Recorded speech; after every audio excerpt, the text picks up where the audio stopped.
Hey dudes, welcome to Splat from the Past, the only 80s themed horror and sci-fi show where things can get totally radical. Now, I am so friggin' excited for today's guest because I will be interviewing my favorite VH1 VJ from the 90s, and I am talking about Amy Scott. Yes, Amy Scott. She was there in the mid to late 90s on VH1. She left and then came back later for VH1 Classic for about a year or so, and she's also had hosting stints at CNN, Fox, CBS FM, Sirius XM. She was in Fox Chicago when she started. I'm going to ask about that. And she has this production company called Modat Productions. I want to find out a little bit more about that, and it's going to be spectacular. I just loved the interviews that she gave with rock stars on VH1. She was just genuinely curious. She was like, a friend. She came off like a friend, which is what I try to do when I interview people. I think a lot of people should have that interview style. Just very conversational. Podcasting has enabled that to happen. And I couldn't be happier and luckier. So, here is my interview with Amy Scott. Hey, Amy. Hey, Tommy, how are you? I am great. How are you? I'm good, thank you. I can't believe you used to watch me on VH1. That's awesome. Oh, yeah. I was watching it back in the mid 90s when I was in junior high, and you were always my favorite host. Oh, God, you're the one. Thank you. No, are you kidding me? There was nobody else? I don't know. I think I had a few guys in prison who liked me. But, I got a lot of fan mail from prison back then. That's awesome. Yeah, this is such a great honor. Thank you for taking the time today. Sure. My pleasure. So, going back in time, did you gravitate toward journalism, radio, and music when you were growing up? I did actually. I wanted to be on TV. I knew that. And I loved music. I've always been really passionate about music.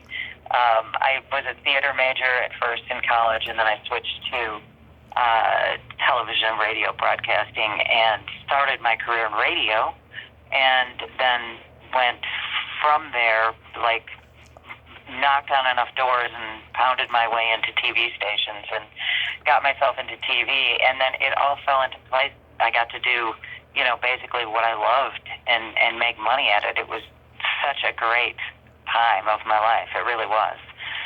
Yeah, I mean, who were the DJs you listened to growing up? Well, I came from, not a small town. It was a small town Bend, Grand Rapids, Michigan, Right. is where I grew up. And so the DJs in that town, you wouldn't probably know their names, but I remember listening to Larry Lujak on WLS when I was a kid because you could hear it across the lake. And I wound up getting my first big radio job at that channel, and I worked with Larry Lujak, and it was a thrill. I mean, to work with a legend like that, Larry Lujak, and you know who else? Oh my God, I'm spazzing on his name. The guy who would say, and next, page 2. Do you know what I'm talking about? Not Rick Dees. No. Oh yeah, I used to like to listen to Rick Dees too. Oh my. And that's the way it is. You know what I'm talking about? That guy. Oh my God. Wolfman Jack. He was a legend. No. Wolfman Jack? And no, he was like that talk radio guy, and I'm gonna think of it in a second here. But it was like amazing because my dad listened to him, and then I listened to him, and then I worked, and he would stick his head in the studio and say good morning to me every day, and because I worked the overnight shift at WLS, and I was like, oh my, Paul Harvey.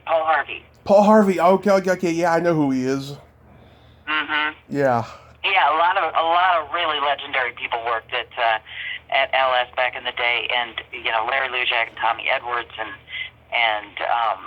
Steve Dahl and Gary Meyer, and just so many. It was really, really fun time. Nice. Was there any news reporters you liked? On the radio? Or on TV? Oh, on TV. I always was jealous of, or not jealous, I would desire to have the jobs of the people, who did what I wanted to do and what I wound up doing, which was entertainment news. So like people like Mary Hart and people like that. But, not so much hard news. I didn't really want to do that. I wanted to stick with entertainment, and specifically music was my vibe. So I kind of created my own niche in Chicago, doing kind of a music-driven entertainment portion of the Fox News there. And I used to be broadcasting live from every concert in Chicagoland every night, and then I'd run across the street and do a radio show after I'd get off the news, and then VH1, obviously was very popular then, and I was like, boy, that's where I really want to work. Yeah. I kept calling them and bugging the head of talent and saying, don't you think I'd be great? And lo and behold, they came a-calling, and I wound up going there in '95. Moving to New York, it was quite a change. I thought Chicago was a big city then, and I moved to New York, and they put me up in Times Square at a hotel for 6 months while I got my New York legs and decided where I wanted to live. And making my way into Times Square that first night of arrival, I thought, this is my neighborhood? It was crazy to move to New York, but a lot of fun. Yeah, I bet. I'm sure you listened to a lot of what became classic rock when you were growing up. Sure, it wasn't classic then. Yeah. but I was an oldies DJ for a while for a station in Chicago too. So I do know a lot of. I have a lot of music trivia in my brain. So I used to listen to a lot of classic rock. Absolutely. Yeah, I mean, it wasn't classic at the time, but I think, looking back, it was instant classic. A lot of the stuff. Yeah. And, a lot of the stuff today is also, you can hear a song and you can go, that's going to be a classic for a long time, So it's the same thing, Mm-hmm. But then we had albums, Then we listened to the entire body of work, and now we just listen to the singles, which is frustrating. I always try to, if I like an artist, I go for the album. I really don't like that whole anybody can have a hit single, but yeah, in the old days, those were bands like the Archies, and they never went anywhere. But nowadays, I don't know. I like to listen to the full bodies of work. Yeah, me too. I mean, AM pop was the singles, FM was like the obscure album tracks, and all the psychedelic bands that came from the Bay Area, which is where I'm from, basically. Oh, dude. Yeah, basically invented the FM radio format. No kidding. You were out there. Oh my God, you're too young, but there was a total scene out there, man. Yeah. Total scene. I know everyone was going to the Fillmore and the Haight and A Day on the Green. Sure. And seeing all those great concerts there. Yeah, did you spend some time in there? I've been there, but I didn't really spend a lot of time out in San Fran, but I've been there, of course, with VH1 and also up in Seattle and all along the Pacific Northwest. There's a lot of music up there. I mean, Heart came from there, for God's sake. Mm-hmm. I love them. I loved Heart too. But yeah, I mean, Sly and the Family Stone. You got all these great bands that were around then that kind of made up and Janice, for God's sake. Oh my God. Oh, she was great. I actually interviewed an actress a couple of weeks ago who actually used to hang out with her. Really? Yeah. Wow. It was pretty cool. Sure, you got some insights there. Any good juice? Not really juice, but she just said, yeah, they used to hang out in the hate a lot, you know, and that she was a very good person and she was good to everybody, but she wasn't good to herself, unfortunately. That is so true. Did you ever see the documentary Little Girl Blue? No, I didn't even know there was Oh, one. dude, watch it. It's really, really worth your time. It's the best documentary, one of the best rock documentaries I've seen. You know, there are a lot of them out there, but that's one that will stick with you. Nice, nice. I definitely will check it out. I remember for years they were trying to get a biopic movie made about her, and I guess it just never came to fruition. I know everybody wanted. I know Melissa Etheridge wanted that role real bad. And then who was it? Somebody else was. Somebody else was cast, and it was some. It was shoot. It was an actress that was not necessarily a singer, and it really surprised me. But I know a lot of women wanted that role. Yeah. I don't think anybody could portray her. I mean, you know, the closest thing was Bette Midler in The Rose, and that was Yeah. close enough. That was close enough. Yeah, I don't think anybody Mm-hmm. will get to, unfortunately. But I did get to meet two guys that are left in the original Big Brother and the Holding Company, and they were great guys. Oh, very cool, very cool. Yeah, for a while I worked at after VH1. I worked at VH1 Classic, and VH1 Classic was so much fun to work at because we brought in all those legendary bands from the 60s and 70s, and Yeah. they were so happy to be interviewed and so joyous about their memories. You know, as we all get older, it's like you really appreciate the good times you did have, and I think the ones that are left and lived through it to tell really like to talk about it, and it was so much fun to interview people like, you know, God, Jackson Brown and Christine McVie and Cheap Trick and all these great Cyndi Lauper. I had so much fun at that station. Oh yeah, Really cool. yeah, I started watching VH1 Classic around that time, and I was just so happy when I saw you back. I was like, yes. Oh, you're sweet, Tommy. Oh, I like you. You're my favorite podcast. oh, thank you, thank you. But I don't really dig horror movies, so. Oh, Um, that's fine. I'm sorry. When I saw you had interviewed Ed Asner, I was like, okay, he's not all horror movies. That was funny. It was Yeah. an odd transition there. Oh, I wouldn't. Ed Asner. I wouldn't be reaching out to you or Ed Asner if I did only horror. Well, that's nice. We appreciate it. I'm sure he did too. Yeah, I think I've started a trend though, because I do know a couple other horror podcasters that are starting to interview people outside of horror, and I don't know if I started the trend, but if I did, I'm happy about it. You know. Yeah. Well, I guess horror movies. Well, although there are a lot of new ones coming out, aren't they? They're changing a lot lately, aren't they? Yeah, they're Yeah. just the independent ones. They don't have distribution, and they go to festivals, and they're lucky if they get picked up. It's really sad now. Mhm. You know. Well, But now everything's sad, so. yeah, don't get me started on that. Yeah, right. So before you got to VH1, were you at Fox Chicago? Yes. Yeah, was that a pleasant experience? Oh, it was a blast. Like I said, I was doing this nightly beat on the Fox News Chicago that ran.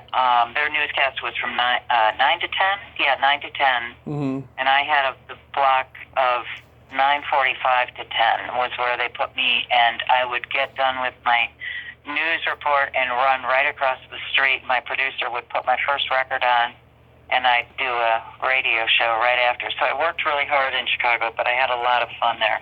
It's a great town, and I miss it so bad. I really miss Chicago. Yeah, my grandparents are from there. I never got to go though, but I would like to go someday. It's a great town. I've made a couple friends that I've interviewed that live out there in Chicago, and someday I'm going to make it. Hopefully after COVID can get controlled. Did you? Yeah. Are you in San Fran right now? No, I'm in Redding, California right now. Oh. Yeah, I have friends that live in Redding. Are you affected by the fires? No, 2 years ago we were, and we had to be evacuated, but now we're 25 minutes away from Chico, and they're affected pretty badly. I think it's been, what's the word, contained a little bit, and so it's getting better. The smoke and the fog is starting to clear up. Oh, good. God bless, man. It's so horrifying to hear about what's going on out there. Yeah, it's a zoo, and LA's pretty bad too. Yeah. Yeah, I know. We got the fires over there. We got the hurricanes down south. We got the COVID everywhere. We got crazy man in the White House. The world's coming to an end. It sure seems like it. Did you get to interview anyone big when you were at Fox in Chicago? Oh yeah, lots of people. It's. I always say it's easier for me to say who I didn't interview than it is to say who I did, because I feel like I'm like, I don't know. It was such a great career, Tommy. I'm not kidding you, and I'm very thankful for it, because it's over now, and I still, the memories are great, but I don't want to. I always feel like I'm boasting when I go to parties and people talk about an artist or something, and I go, oh yeah, I've interviewed him, and it's like, stop saying that, because it just sounds like you just are trying to show off, and it's not that. It's just, wow, that was fun. I did interview him, and it's like I have a personal anecdote, and it's fun. So I never interviewed Michael Jackson, I can tell you that. Yeah. But I interviewed everybody else. I was good friend in Chicago. Of course, the scene in Chicago was big in the '90s, and I was good friends with Billy Corgan of Smashing Pumpkins and Urge Overkill and Liz Phair and bands that came from Chicago. But then, of course, anybody who came through Chicago, I would interview too. I'm trying to remember. In Excess. Michael Hutchins. Michael Hutchins, yes, I interviewed Michael Hutchins. God, I'm trying to think. Who was the? Michael Hutchins was great. He was so handsome, but the guy never showered, and he had a very bad body odor. I remember that. Really? But he was a really nice guy. Wow. And he wasn't the only one. You know who else didn't wear deodorant was, and this is like so girly of me, right? But these are the things I remember. Yeah. Anthony Kiedis of Red Hot Chili Peppers. Love him, but man, that man stinks. I'm trying to think. Radiohead, I interviewed them. I have had so many great experiences. After I worked at VH1 too, I also I hosted a lot of concerts around the country and around the world, of course. I went to Paris and hosted the Amnesty International concert one year, and that was about the thrill of my lifetime. It was everyone from Bruce Springsteen to REM to Page and Plant to Coldplay, Alanis Morissette. It was something else, and I had this great experience. The backstage area was all kind of tented off, so every band had their own green room, kind of. And then in the center of the room, there was kind of couches and stuff, and a big screen TV, so people could just chill out there and watch the other performers on TV. Yeah. And Springsteen opened the show, and he opened the show with an acoustic performance, so it was him and his guitar. And when he got up there, something happened, and the amplifier didn't work or something, and there was a technical difficulty. Yeah.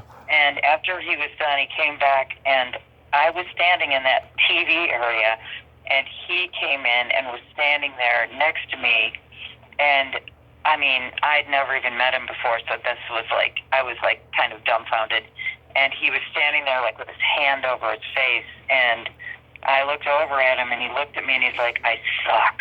That's what he said. He goes, I suck. And I was like, what? And he goes, no, that was the worst. That was the worst ever. I just totally blew it. I sucked. And I was like, and I said, I remember, I said the dumbest thing, but it was so true. I go, dude, you're the boss. Well, it's not suck. Well, I listened. And, oh, sorry. Go ahead. I listened to Johnny Van Zant's interview on Mark Maron's podcast, and he said that was the reason why he eventually left the E Street Band. He got tired of Bruce's self-loathing because the guy would. Really? Yeah, okay. So if you look at his career in the last 20 years, he's been putting out all these box sets, right? He Right. he would record like 30 or 40 songs to each album, and he would just feel so bad, like, oh, that song sucks, we gotta leave it off. Oh, that song sucks. And meanwhile, the A&R guy is saying that's a hit, you know. It just and he had very low self-esteem. That's why he's got so many songs in his repertoire. So that's why Johnny Van Zant had to leave. Yeah. Oh, that story makes much more sense to me now. I didn't even know that. That's funny that he could be that way. He's God. He's the boss. Well, I'll tell you a secret. It's not a secret, but I've told it many times. My dad actually went to high school with his sister Pamela. Oh, wow. Yes. That's cool. Yes. After the Jersey man. He a Jersey guy, your dad? No. So Bruce graduated from high school in 1967, and then about a year later or so, the family moved to California, and they lived in Concord next door to Tom Hanks's family for a little while. And then when Bruce hit it big with Born to Run, they came to San Mateo, where I'm from, and my dad knew her, and my uncle. I think she's in my uncle's class because my dad was older, and so like my dad was older, and so he would be like the guy to go to if they wanted pot or alcohol or something when they were having a party, you know. Oh wow. So yeah, and I reached out to Pamela 2 years ago, and she said, "Please tell your dad I said hi. He was the nicest guy I knew when I was living in San Mateo." Oh, that's great. They all moved back to Jersey, though, right? Pam is still in L.A., and I guess the rest of them are in Jersey. Okay, yeah, I know. I mean, because there's a whole lot of Jersey pride here, you know, for the Springsteens. Yeah. So yeah, I call them our own. Yeah, I started watching VH1 in 1994. I was ditching school to watch the big 80s every morning. And then, yeah, and then I started seeing you on there, and I just loved the awesome questions that you would ask. And I noticed, and this is where my girly side comes in, I noticed that you always had different colored toenails. I did? Yeah. That's funny. Like, I still have blue toenails, so that's funny. I like bright colored toenails. I do. yeah, you had like I remember one time you had black, one time you had pink. You know, the colors were always different every time you were on. That's funny. You sure you're not mixing me up with Robin Dorian, are you? No, no. That's funny. No, yeah, we had a great stylist there who, and a makeup artist who took very good care of us, and we got all our clothes, and we got, all, you know, oh God, they treated you really well in those days when you were on VH1. We got car services, clothes, wardrobes, and lots of free stuff. It was a good gig, a really good gig. Yeah. Hanging out with rock stars. Not bad. Yeah, and they took you on the road. I remember the summer of '96, the Route 96 one. Yeah. I still have many episodes on tape of that. I kept my tapes. Do you really? Yes. Oh my gosh, I wish I did, because I know AJ Hammer and I are still really good friends, and he just sent me a tape of I guess he put it on YouTube. It was he and I in New Orleans on that tour. Huh. And I watched it, and it made me laugh. I don't remember a lot of it because it was New Orleans, of course.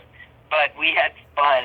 He's great. We're still good friends. That is, a lot of good friendships came out of VH1. A lot of cool people worked there back in the day.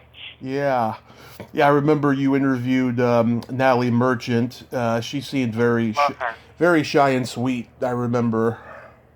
Love her. She is very shy and sweet, but she's so talented, and she's still, you know, she's not mainstream anymore, but she's still putting out beautiful music, and I still follow her to this day. I've always been a fan of, like, the female rock scene, you know, I mean, the whole Lilith Fair thing really was my favorite time, you know, in the 90s there. We had fun, and Sarah McLachlan, all those girls, you know. Yeah. God, Tori Amos, all Yeah. those great gals. It was fun. Joan Osborne.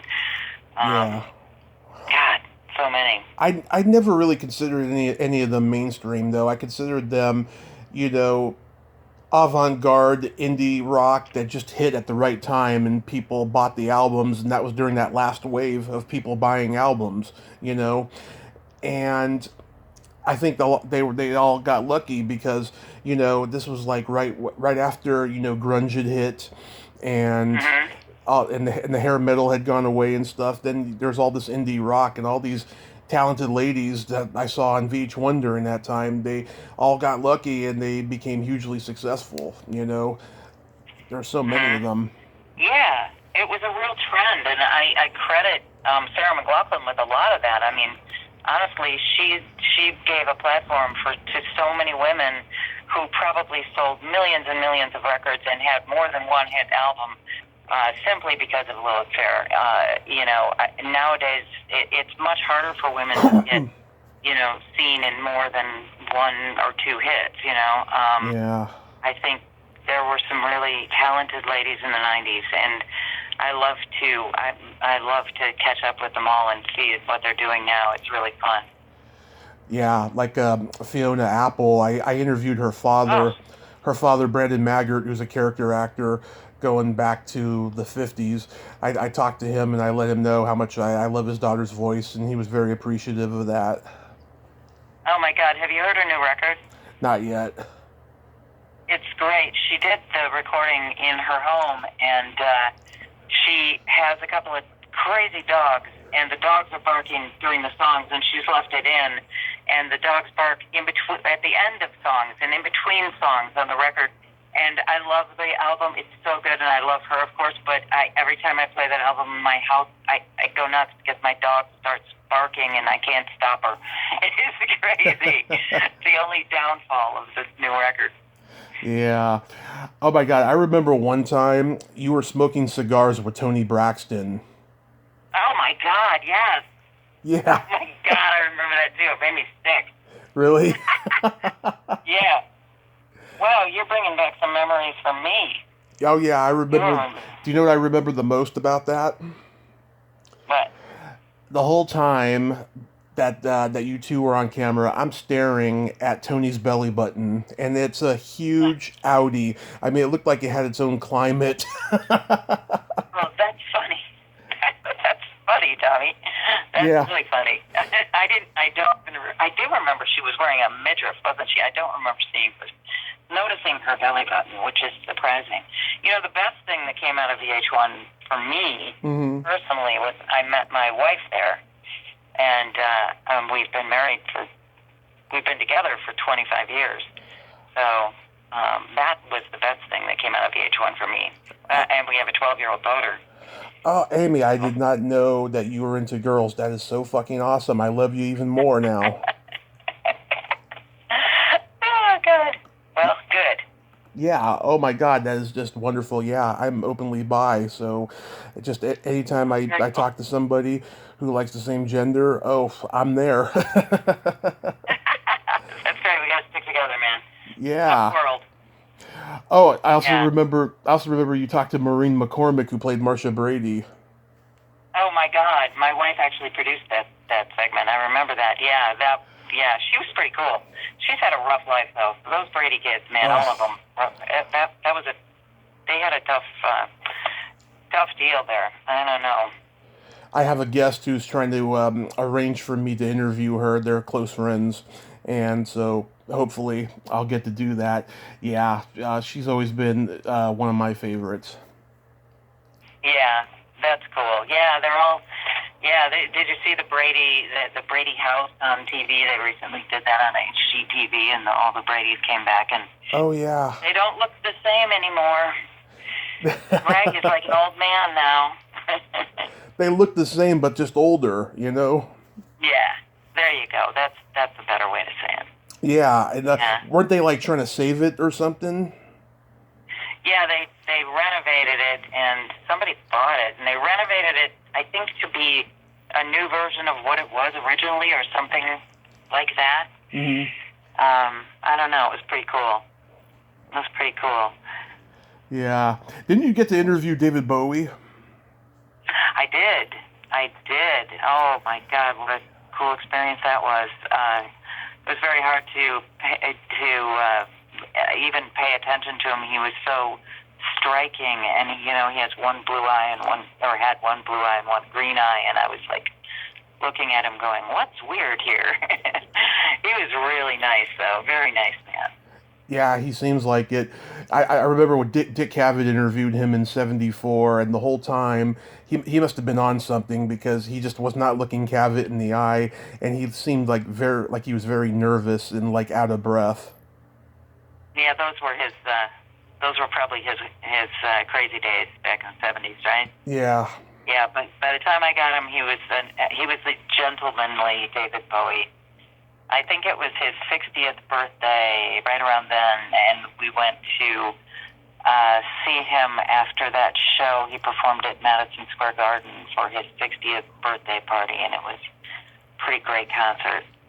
Yeah, I wish I could have seen him live. I think I was about 20 when he stopped performing live, and there was talk that possibility he was going to do it again, but it never happened.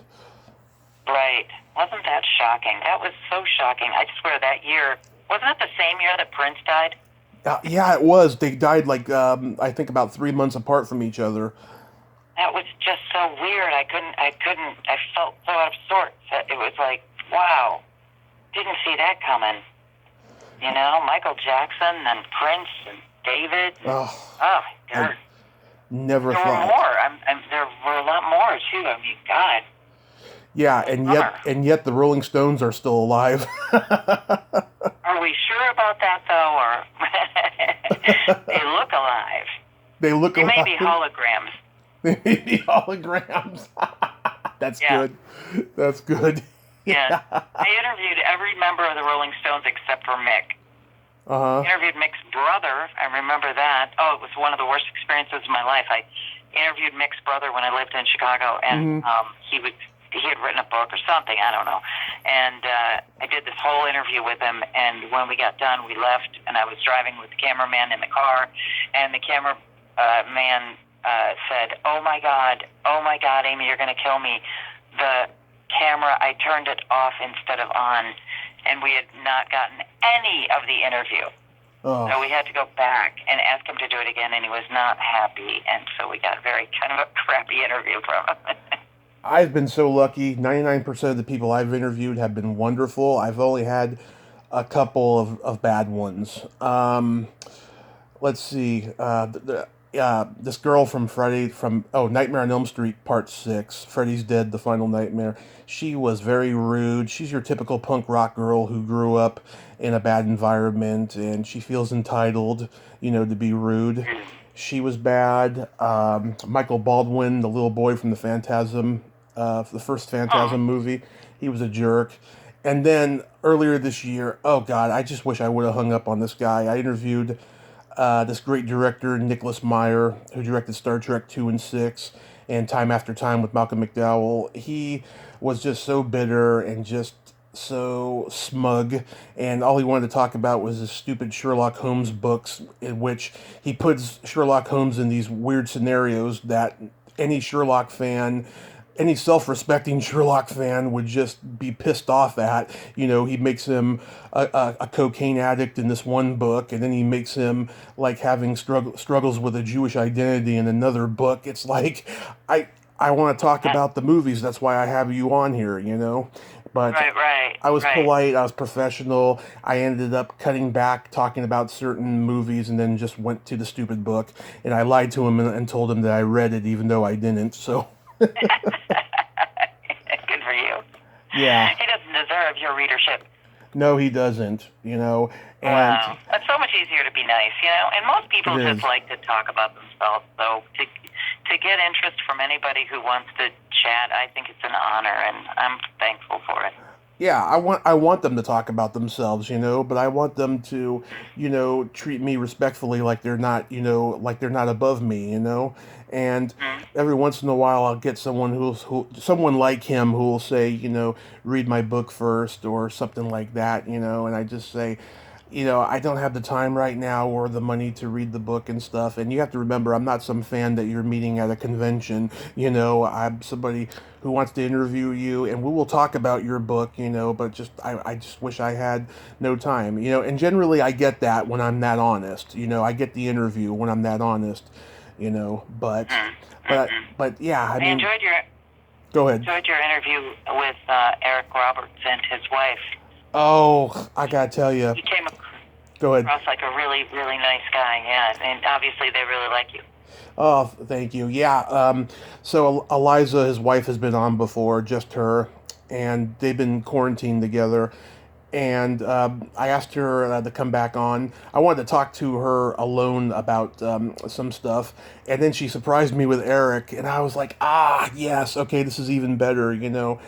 And so we did it. And by the way, while I'm talking to Eliza and asking her questions, I'm looking up Eric's IMDb and coming up with questions for him because I want to ask him some good questions because I was terrified. Oh my God, that's smart. That's a really good idea. Yeah, but did you liked it though? You thought it was pretty good? I thought it was very good. It was really, they were super friendly, and it sounded like they really liked you, and it was a great conversation. Yeah. Yeah, notice Eliza walked up and left when Eric and I were talking about that penis enhancer thing. Oh, right. Yeah. Yeah. Nothing is off limits with you, is it? No, I have no filter. That's great. Yeah, you said to me, it's okay if you swear. I was like, okay. I just got it out of my system, swearing, because I have a 12-year-old daughter. I can't swear. Yeah, certain people, they say they're not going to swear because they have kids or whatever and stuff. And I tell them, I'm not a major media outlet, so it's not like people are going to hear it unless I tag them on Facebook or Twitter or something. Mm-hmm. Well, that's a nice feature. Absolutely. I think that's been the key to me getting so many interviews and so many people liking me is that I'm real, and I don't exude any bullshit. I feel. I try to Sure. at least. You know, but oh my God, you've had hosting stints in so many places like CNN, Fox, CBS FM, Sirius XM. I mean, were they all good experiences for the most part? Yeah. It was a really, really fun career. I still do a lot of voiceover work, but sadly, once you're a woman over a certain age, they don't really want you on TV talking about music so much anymore. So I started a production company, and now I produce video and TV shows and stuff like that with my wife. We have a production company called Modet Productions, and we have made it kind of a good living out of it. And so my fun days are over. It's not as much fun. Every once in a while, we get a good gig where we get to we used to do all the videos for Vanity Fair at the Oscars, and that was always fun. Yeah. But yeah, it was. I can't even remember what you just asked me. I'm just babbling now. See, I'm just babbling. Oh, it's okay. They want to hear you, not me. No. I can't remember what your question. Oh, about working for all those other outlets, Oh yeah. Yeah. I did a lot of fun stuff. I used to, after VH1, I hosted a lot of concerts down at Disneyland, and they'd bring me down there and send me on a cruise with Trisha Yearwood or somebody, or and I spent I went on a lot of rides with rock stars and stuff like that. It was fun. I had a great career, Tommy. I'm a very lucky woman. You are very lucky, yeah. My God, did you run into any guys who told you that you weren't going to make it? No, I ran into guys who I definitely had my share of I can get you to the next step if you sleep with me type of situations. Right. There was a lot of that. I saw a lot of that. And I lost a couple of jobs by not doing the wrong thing, which I don't regret, but still have bitterness over. And but throughout it all, no, I mean, I'm pretty happy-go-lucky, and I kind of just kept putting my head down and fighting my way to the top, you know. Yeah. Oh my God, I just I think admire that VH1 perhaps would have lasted a little longer had I not been an out gay woman at the time. I think that hurt me there. Really? Mm-hmm. So, Yeah, because it was kind of scandalous, and there were a lot of gay people at VH1, believe me, but the hosts, you know, they didn't really want their hosts to be known as gay. You know? Yeah. Yeah. Long time ago, man. I mean, times have changed, you know? Yeah. But that was hard, and I think that was a shame. But I had it for a while, and that was fun, you know. Yeah. What year did you leave VH1 the first time? 97, I believe. I was only there from 95 to 97, and then I went to Classic in 99, I think, until I was at Classic for a while. I can't remember even how many years, but it was a good run at Classic. But yeah, it was only 2 years at the VH1, you know. Mm-hmm. Yeah, because I started watching Classic in 2001, right after I graduated high school. We got more channels, and while I was taking care of my grandmother before she passed, I was just watching Classic videos all the time. The whole time I was doing it. Yeah. They were fun. They were really fun. I liked watching the Classic videos still to this day. Yeah, it's funny. I do think, though, that the 90s is my favorite decade for music, for sure. Because there was such a cross. There was grunge. There was, you know, we talked about the women in music and the grunge and you know, there wasn't really a lot of heavy rock at that time, which has never been. I was never really a metal fan or anything like that. I left that to my cohort there on Classic. What was his name? Oh, geez, he's still on, I think. John Fugelsang? No, Fugelsang. Fugelsang, I think, left before I did. Okay. He is funny, though. He is a very witty man. He's over on Sirius now, and he is a political dynamo, and he's doing very well, Fugelsang. And, yeah, I'm very proud of him. He's a good guy. Really nice guy. He seems like it, yeah. I remember there was him, and just when I first got VH1, yeah, he may have been gone by the time you got there. Roger Rose? Yeah, he was gone before me. Yeah. I came in, I replaced Moon Zappa. Okay, yeah, I've been trying to get Moon on here. Have you? Oh, yeah. I wonder what she's up to, do you know? I know that, you know, I know that she makes appearances here and there, you know, to talk about her dad's music and stuff. But she got out of acting in the 90s and stuff. And she does a lot of podcast interviews and stuff because she made a documentary about her dad a few years ago. Oh, very cool. Yeah, but that's about it. it. I have to check that out. That's about it. I don't know what else she does. But, yeah, I've been trying to get her on because I'm a big fan of hers. God, I love rock. I love music documentaries. That's my guilty pleasure right now, and I'm just so happy with all the stuff that's on the air that pertains to music now. There's a lot of it. None of it's on VH1 or MTV anymore, but you can find it. Thank God for like Netflix and Epix and Roku and all that stuff. Did you try to get on MTV? I was too old for MTV by the time I realized I had a shot.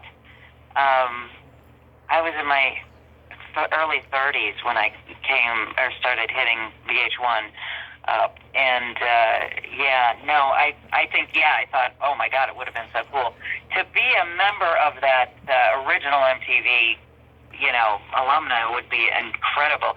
In fact, when I worked at Sirius, I used to host a lot of channels there, and I was particularly fond of the big 80s when I did that channel. And I remember being booted off the air there because they brought in all the VJs from the original MTV VJs to take over the DJing spot. And I was a VJ at VH1 Classic at that time, and I was like, "You're pushing a working VJ off the air to replace her with no longer VJs? That's not fair. It's not fair." Yeah. They are still there, and I'm not. So, but that's funny.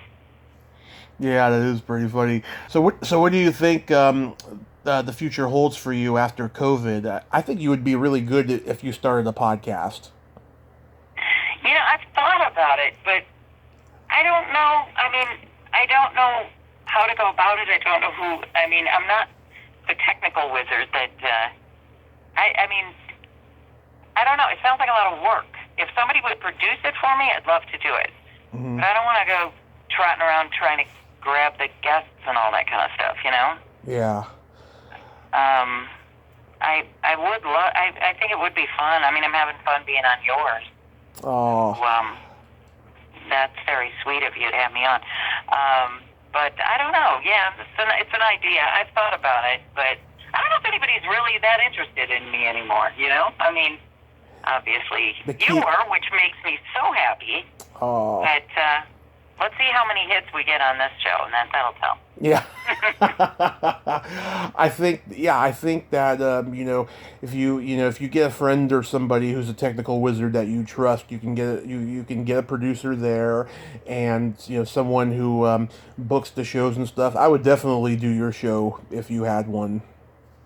You're sweet. That's nice. You never know. We'll see what happens. Yeah, it could happen. It'd be fun. I've also thought about writing a book. I tried to. Oh, yeah.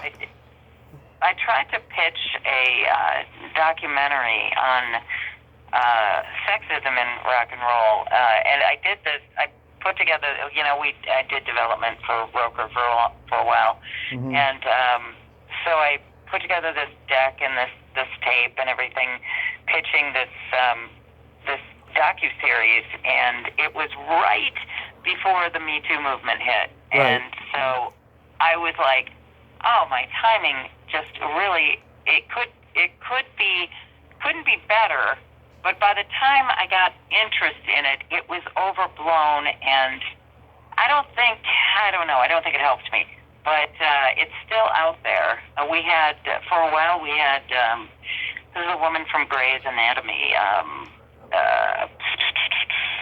what's her name? Oh my God, what's her name? The highest paid actress on television. You know who I'm talking about? Yeah. God, Grey's Anatomy. I'll look it up. Ellen Pompeo. Okay, Ellen Pompeo. Yeah. Ellen Pompeo wanted to executive produce it, and then she backed out. And then Linda Perry wanted to do it with me, but that was not a great combination. She's kind of a crazy gal. I love her, but we didn't fit well. So I tried to do that for a while, and so I thought about maybe going in that direction again, but changing it up and doing something digital. I don't know. It's just so much easier when somebody comes to you and says, I want to hire you to do this, than when you have to drag it up yourself, don't you think? Mm-hmm. Yeah. I mean, it's funny. I had a free day this summer where I went through my entire YouTube channel and I documented every single podcast I'd done, and I was like at 930 or something at that point. Spent a whole day doing that, and I can't believe how hard it was for me getting guests in 2017. There'd be sometimes a month before I had another guest, and now I have one every day pretty much. It's crazy. That's fantastic, Tommy. Yeah. It's even when I have a dry spell, I have guests. It's crazy. And yeah, I have an episode guide all documented and stuff now, and I was procrastinating. That's fantastic. Man, you've been doing, that's a lot of talking. Yeah, up here in Reading, there's nothing to do. It's a very conservative country, kind of a town, and we had to come up here because the Bay Area got too expensive, and my mom was in a toxic relationship that put us on the street, so we had to come up here after a while, following my car accident, and Yeah. Oh, I'm sorry. I didn't even know you had a car accident. Yeah, in January of 2015 I did. You all right? You sound all right. That must have been I scary. I had broke my leg in 7 places. I got metal in my leg. Oh, I had a stent put in my heart because I had a mild heart attack. oh my God. My ribs were completely crushed, and they've healed, of course. And I had kidney stones that they had to remove my gallbladder about a year later or so. And Oh, I shouldn't have made it, but I did. And this is my purpose, I feel. oh my God. And then I know your mom had some trauma too. You've had a rough go then. Yeah, yeah, that's been this Sorry. summer, and she got out of the facility on Thursday. She's having a really tough time, but me and my brother, we're doing everything we can for her, you know. I'm sorry to hear that. I'm sure you're doing everything you can. Yeah, Mother's, the most important person in your life, right? it is. Yeah, she is. She's been there for me since day one, and she was there every weekend when I was in the hospital during those 6 months. And I wish I could have been there. I wish I could have been there, you know, every other day for her this summer. But COVID was going on, and we only got to visit her one time while she was in there, Oh, and we had to be behind that's, glass. oh, Yeah, I, I totally understand. My own mother has been in hospice for about 6 months now, and we've been in the same boat. It's been very difficult to get to see her, and they just now opened up the guest thing, which is good, but she's pretty far gone, so I don't think she's going to have many guests at this point. it's like visiting But, somebody in prison. You know, it's very yeah, it's very degrading, I think. and it's torture to a person that's already being tortured. You Yeah. know, it's like adding more double pain. You know, it's awful. Yeah, it's very It's awful. awful. But that's enough down talk. Let's talk about something happy because I got to go in a minute because my Okay. daughter's softball team is just about to take the field and she's the catcher and I got to be there. Okay. Let's play my secret silly game. Okay. Okay, this is a series of silly slumber party questions. And how it works is I ask you the question, you answer it, and then you ask me the exact same question and I answer it. Ooh, okay. Amy, are you ticklish? Oh, God, yes.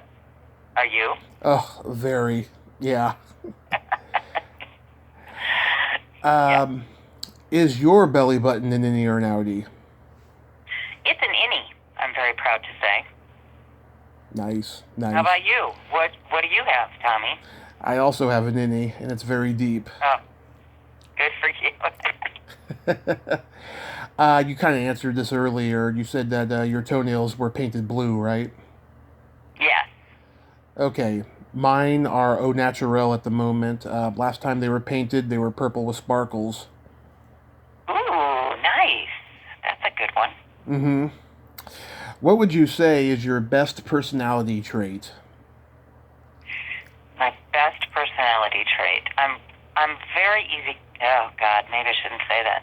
People might not. I think I'm easygoing. I think I have a good sense of humor, and I think I'm easygoing. You do. With that, what about you? I agree. I have a sense of empathy, and I have no filter. That's a good quality. I like that. Yes. And then my favorite question, and the last question, and I think you kind of answered it earlier, but what is there a stinky smell that just makes you gag? Is it Michael Hutchins?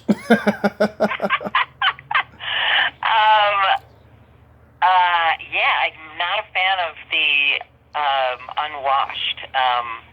I don't like BO, but I think also I'm not a fan of like cat smell. You know, like cat litter boxes. Yeah. Oh, I have a cat. That's the worst. Yeah, I mean, I have a cat too, and if I come in the house and smell my cat, Mhm. I go nuts because it's like, to me, that's just like gross. I think you have to take care of that smell. So I have all sorts of sprays and things that make my house smell good. How about you? What's your worst smell? Either farts or stinky feet. Stinky feet, that's another bad one. Yeah. Oh, my wife and my daughter both have the stinkiest feet, and we can be on a road trip. Mm-hmm. One of them will take a shoe off, and I'm like, who is it? Ah, that's the grossest. Right. I had really bad athlete's foot for about 6 months after I got out of the hospital. I was so grumpy from medication. I didn't give the nurses that much of a reason to like me, so they stopped changing my socks, and I didn't even really realize that I'd been wearing them for like a month when I got out and stuff. Oh, no. Yeah, it was bad. Oh. I could put a shoe and a sock on for about a minute, and just the smell would be awful. Oh, that's awful. That's awful. I thought you had to be born with stinky feet. I didn't know you could acquire them. I think I thought it was like a genetic thing. I think some can. I think it all depends on the person, really. That's funny. I can't believe I'm talking to you about stinky feet. That's funny. Of course, we're letting our inner childs out. The funnest interview I've ever done, I'll tell you that. Oh, thank you, Amy. That touches me, really does. Thank you. Well, thank you for having me. Yes, thank you so much for coming on today. You're always welcome back. And well, thank you, Tommy. yes, and please. Do you do this is this live or are you We're pre-recorded. Nobody's heard it yet. We're pre-recorded. Oh. And well, I'll make sure I put it on my social media. When's it gonna air? It's gonna air a little later on, and I'm gonna upload it as soon as we're done, and then I'm gonna edit some silence out after my intro and before we talked, and then I'll get it out there and stuff. Okay. Edit out the part about Al Roker, will you? Okay. I don't want to get sued. Okay. Well. Okay. All right, man. Nice meeting you. Nice talking to you. I'll keep my ear out on you, and yeah, keep in touch. All right. Yes, Amy. Please stay safe because we need you, and I hope your daughter wins her game. Thank you. Go Beasts. All right. Okay. Take care, Tommy. Okay. Okay. Take care. Bye-bye. Bye-bye. Well, there you have it. Amy Scott. Ain't she a sweetheart? What a nice, cool fucking lady. I enjoyed talking to her so much today. I mean, she is really, really cool. And it touches my heart that it touched her heart that I reached out to her. Oh, that is so cool. I'm still that kid who was watching her in the 90s. If you like this video, everyone, please subscribe to my YouTube channel. Add me as a friend on Facebook.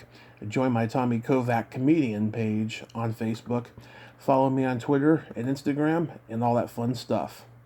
Well, that's all the time we have this week on Splat from the Past.